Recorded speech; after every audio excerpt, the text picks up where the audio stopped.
how long did it take you to get out of the bus, and then how long did it take you, because you say 60 seconds, to then notice that this guy's way up the street with a bandage on his head rolling around? I left the bus within 12 seconds. I got down the street in another 10 seconds.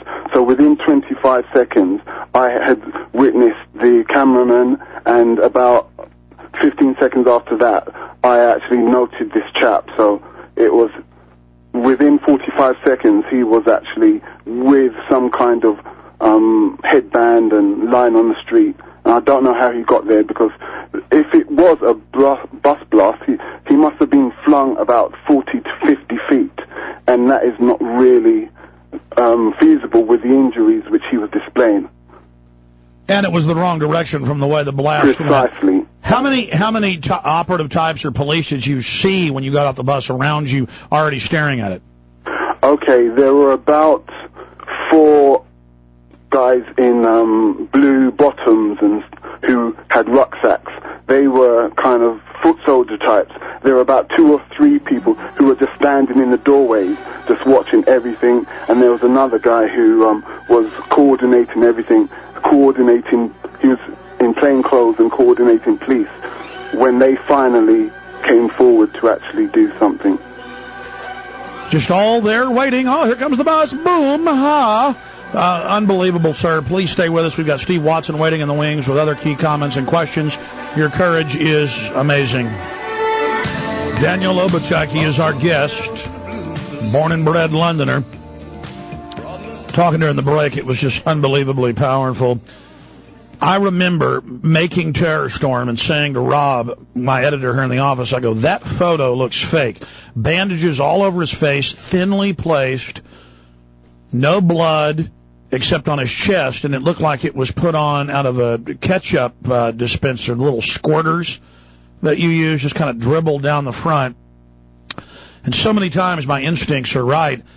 Well, it turns out that's the individual that within 60 seconds was flopping around and prancing around in front of cameras and all the waiting police. And notice, though, they didn't, all over every major newspaper in the world, all over every major television network in the world, every news program in the world, no one interviewed him, no one said, where is he now? No one said his name. Everybody else they'd show bloody or bleeding. A day later, they'd say, here's their name. Not him, and now the photos being jerked everywhere. Please relay and repeat the words you told me during the break, Daniel. Please, in your own words, lay this out. Yeah, this guy, he was the one that got my kind of curiosity going, because I walked past there with escorting this woman who was hurt, and then I saw him. He had this bandage around his head, his trouser leg was torn, and this was within less than 60 seconds after the explosion, a time before any medical staff had come forward. And the thing about him was, he just seemed so fake. So I thought this man must have had prior knowledge, prior intelligence, and he was positioned here. For what reason, I don't know.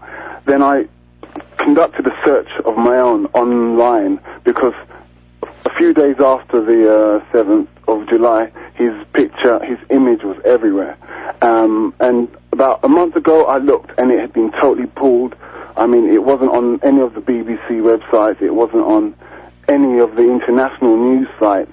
You just couldn't find this guy. I actually spent about 2 days searching, and then I got 2 images of him, and that's what you see on World Wide Web, thefourthbomb.com, which is my site, where the truth and the facts of what happened in Tavistock Square that day are. Now, again, your story meshes with all the other witnesses, all the other evidence we have, but I want to be clear before we bring Steve Watson up in the next segment, who broke this with you, and I really am thankful for his great journalistic skills and your courage. Going back, specifics, slow down, take your time. When you see the blue and black Mercedes and the motorcycle cop and the discussion with the bus driver, and it's redirected, let's go back to when they first directed you in the bus to Tavistock Square. Okay, yeah. Well, what do you want to know? The bus was... Just slow down and describe everything to me. Just slow down and tell me how they pulled up, what they did, what they, what their body motions were like, just everything, what they looked like. Okay.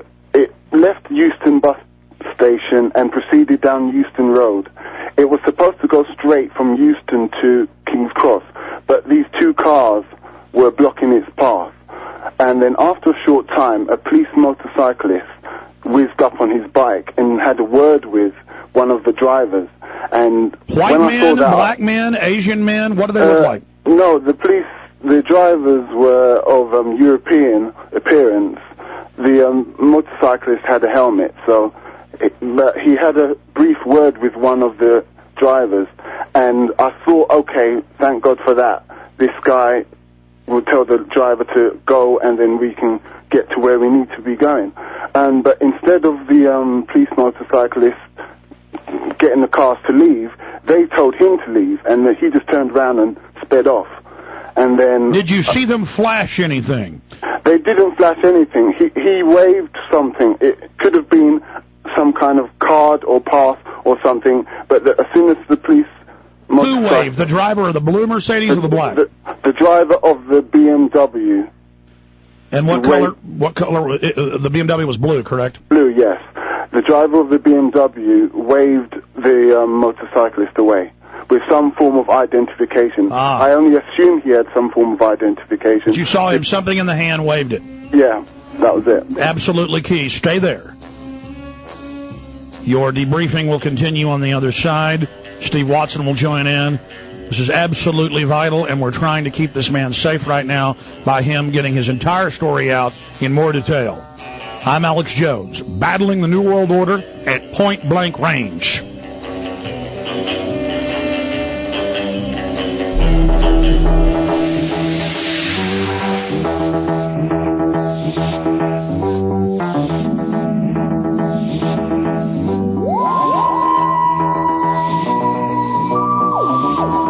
I know it was 2 years ago or a year and a half ago. I know that it's not big and spectacular like 9/11, but a lot of people died, and it was used when the British nation was refusing to go along with the war in Iraq, when Tony Blair had barely hung on to his position, when he had lost almost the entire majority that the Labour Party had in Parliament. And it came right when they were having their big G8 summit in Glen Eagles, and it was used as a grandstanding platform to say, see, the terrorists are hitting us, we've got to get tough. And every indices, every piece of evidence, even Scotland Yard and other police forces who had real detectives out were going, these guys weren't suicide bombers. That's buried in the newspaper. These guys, we think somebody planted this stuff on them, or they didn't know. They don't fit the M.O. There was a bomb under one of the trains, not in it. Eyewitnesses said that. You add all these, there's hundreds of points. We put them in the film Terror Storm that I hope you'll get from Infowars.com. That's why it's so important. We spend about 30 minutes of the 2-hour film, or a little bit more than 30 minutes, in London documenting this. And we even show shots of newsstands. We were there 2 weeks after the attacks. And we show newsstands where there's literally like 15, 20 newspapers and magazines, and it's all pictures of the bombing, and half of them are this guy with the thin one layer of bandage. You understand, folks? I've worked, for a large animal vet. My dad's an oral surgeon. I've been in hospitals. I've worked around it. I've worked in the medical field when I was in college as a dental assistant.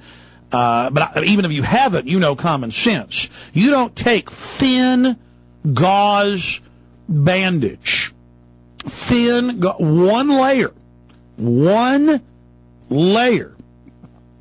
And if you even put that on a scuff on your knee that really doesn't bleed but kind of just seeps, when you're playing touch football and you fall down on your knee and it just kind of seeps.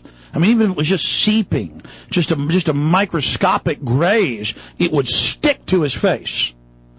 No, it appears to be a cap woven heavily on the top and then just thin one straps around his face, like it was some type of already woven helmet he just put on his head. 45 to 60 seconds after the blast, he's flopping around way towards the front, 50 yards north of it. There's other people videotaping, spook types walking around, and then no interviews with him. We never learned his name. He's just, you remember the guy with the bandage.